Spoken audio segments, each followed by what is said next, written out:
मुख्यमंत्री माझी लाडकी बहीण योजनेअंतर्गत पात्र ठरलेल्या सर्व अर्जांची ओळख पटवण्यासाठी महिला व बालविकास विभागाने शासनाच्या सर्व विभागांकडून माहिती मागवली होती. यानुसार माहिती व तंत्रज्ञान विभागाने सुमारे 26 ते 34 लाख लाभार्थ्यांना अपात्र असताना देखील लाडकी बहीण योजनेचा लाभ घेत असल्याची माहिती सादर केली आहे.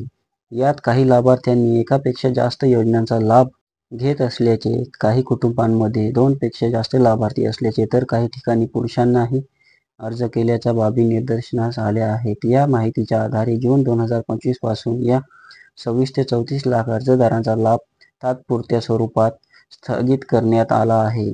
या व्यतिरिक्त पात्र असलेल्या सुमारे 2.25 कोटी पात्र लाडकी बहीण योजनेच्या लाभार्थ्यांना जून 2025 महिन्याचा सन्मान निधी वितरित करण्यात आला आहे. तात्पुरत्या स्वरूपात लाभ स्थगित केलेल्या 26 ते 34 लाख लाभार्थ्यांच्या माहितीची संबंधित जिल्हाधिकाऱ्यांकडून शहानिशा करून त्यापैकी जे लाभार्थी पात्र ठरतील त्यांचा लाभ शासनातर्फे पुन्हा सुरू करण्यात येईल.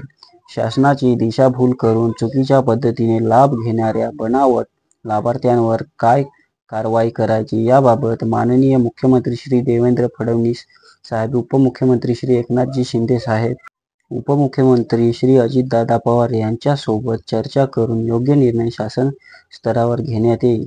नमस्कार मित्रांनो, ही माहिती चांगली वाटली असेल तर आपल्या चॅनलला सबस्क्राईब नक्की करा.